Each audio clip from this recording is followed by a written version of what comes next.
पहले तो प्रणाम सभी को, स्वागत है आपका आपके अपने परिवार पीजे प्लेनेट में।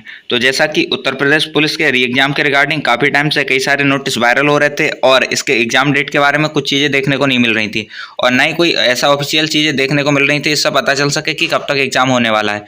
लेकिन सबके मन में ये था कि आफ्टर इलेक्शन एग्जाम होगा ही, और बिल्कुल सही बात है कि आफ्टर इलेक्शन ये सब चीज़ें होनी है। बस इलेक्शन था, इसी वजह से ये थोड़ी सी ब्रेक हो रखी थी चीज़ें, लेकिन इलेक्शन के बाद ये सब होनी है।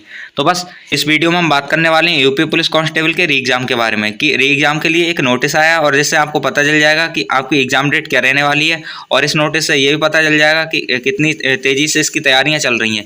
वैसे तो आपने मन में पहले से ही मन रखा है कि आफ्टर इलेक्शन ये सब चीज़ें स्टार्ट हो जानी है, और बिल्कुल सही बात है, इलेक्शन की वजह से ये चीज़ें रुकी हुई थी, उसके बाद ये सारी चीज़ें स्टार्ट होनी है वापस से और सुचारू रूप से फिर वो चलती रहेंगी। तो बस यही है, इसके रिगार्डिंग जो नोटिस है उस पर बात करते हैं और स्टार्ट करते हैं वीडियो को।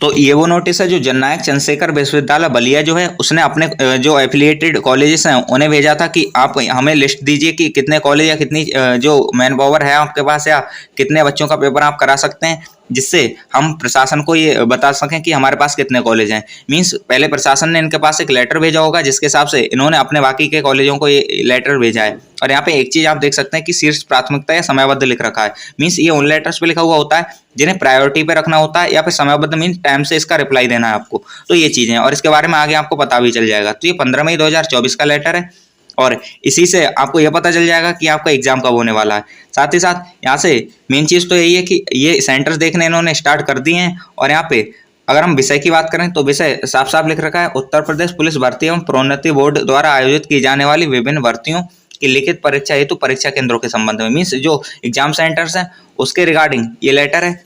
और इसमें थोड़ा सा आगे बढ़ते हैं तो साफ साफ इन्होंने बता रखा है, कृपया उपर्युक्त विषयक विशेष सचिव उत्तर प्रदेश शासन उच्च शिक्षा अनुभाग 1 के पत्र संख्या 656-70-1-2024 दिनांक 14 मई 2024 से पठित उत्तर प्रदेश पुलिस भर्ती एवं प्रोन्नति बोर्ड के पत्र संख्या PRPB SO 3/2023 दिनांक 30 अप्रैल 2024 छायाप्रतियां संलग्न का संदर्भ ग्रहण करने का कष्ट करें, जिसके माध्यम से उत्तर प्रदेश पुलिस भर्ती एवं प्रोन्नति बोर्ड द्वारा आयोजित की जाने वाली विभिन्न भर्तियों की लिखित परीक्षा हेतु केंद्रों के निर्धारण के क्रम में विश्वविद्यालय से संबंधित महाविद्यालयों से संबंधित कतिपय सूचनाएं निर्धारित प्रारूप का पर उपलब्ध कराए जाने की अपेक्षा की गई है।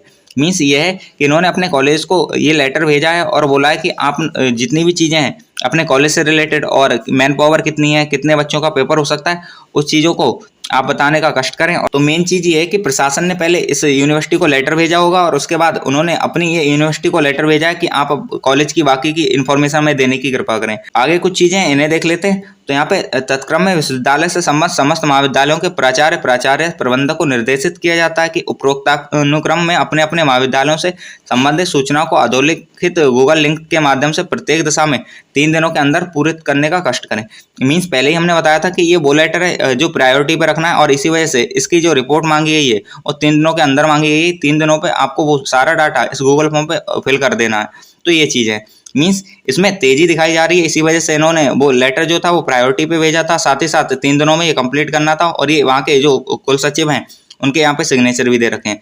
तो ये था जैसा कि जननायक चंद्रशेखर विश्वविद्यालय बलिया को ये लेटर भेजा गया है, तो साथ ही साथ ऐसा मान सकते हैं हम कि और भी यूनिवर्सिटीज़ जो हैं उन पे भी ये लेटर भेजा गया होगा और एग्जाम सेंटर्स के रिगार्डिंग, और उन्होंने भी अपने कॉलेज में ये लेटर भेजे होंगे। कहने का मतलब ये है कि ये जो तैयारियाँ हैं वह काफ़ी स्पीड से चल रही हैं और जल्दी इसके रिगार्डिंग कोई ऑफिशियल न्यूज़ भी आपको देखने को मिल जाएगी। सबसे मेन बात है अब ये देखना है कि इसका अब एग्ज़ाम कब तक हो सकता है। तो आपने देखा कि इसमें कितनी तेज़ी से बाकी सारी चीज़ें कि लेटर जो था तो प्रायोरिटी पे भेजा था, साथ ही साथ 3 दिनों में इसका रिप्लाई भी देना था, क्योंकि 3 दिनों में ये रिप्लाई देंगे उसके बाद ही ये यूनिवर्सिटी जो प्रशासन को रिप्लाई दे पाएगी, और बाकी कॉलेजेस में भी ऐसा ही हो रहा होगा। तो कहने का मतलब है कि अगर हम जून को भी छोड़ दें तो फिर जून में क्योंकि इलेक्शन एंड होंगे और उसके बाद ये तैयारियां चलेंगी, तो जुलाई में हो सकता है फर्स्ट वीक या फिर मिड जुलाई में या लास्ट जुलाई, मान लो इससे आगे नहीं जाने वाला है तो लास्ट जुलाई तक। तो लास्ट जुलाई तक आप देख ले तो बहुत ज़्यादा टाइम नहीं रह जाता है, रेयरली आपके पास 2 महीने रह जाते हैं और 2 महीने में ही आपका ये एग्ज़ाम हो जाना है। तो बस 2 महीने का टाइम मैक्सिमम है आपके पास, इससे ऊपर टाइम आपको नहीं मिलने वाला है। तो ये था, बाकी ये लेटर हम अपने टेलीग्राम चैनल पर डाल देंगे और ये टेलीग्राम की लिंक आपको डिस्क्रिप्शन में नीचे मिल जाएगी, वहाँ से आप इस पूरे लेटर को देख सकते हैं, पढ़ सकते हैं। और ये इसके रिगार्डिंग सारी चीज़ें जो हैं वो रियल हैं, कोई फेक नहीं है। और 2 महीने में आपके पास अगर 2 महीने का टाइम है तो आप अच्छे से इसकी तैयारी कर भी सकते हैं। तो बस लग जाइए अपनी तैयारी में, और 2 महीने से एक्स्ट्रा टाइम नहीं मिलने वाला है ऐसा सोच के, भले ही अगर थोड़ा बहुत मिल भी जाता है तो वो अलग बात है, लेकिन आप ऐसा मान के चलिए कि आपके पास केवल 2 महीने हैं और 2 महीने में ये सब स्टार्ट कर दीजिए, क्योंकि लेटर अगर इस यूनिवर्सिटी के पास आया है तो सबके पास आया होगा। बस ये बाहर आ गया और कुछ लेटर जो है वो बाहर नहीं आए अलग अलग यूनिवर्सिटीज़ के, तो ये क्योंकि पेपर तो पूरे यूपी में होना है, तो वो चीज़ें हैं। बाकी इसके रिगार्डिंग और कोई न्यूज़ आती है तो हम आपको ज़रूर बताएंगे, और तब तक के लिए जुड़े रहिए हमसे। धन्यवाद।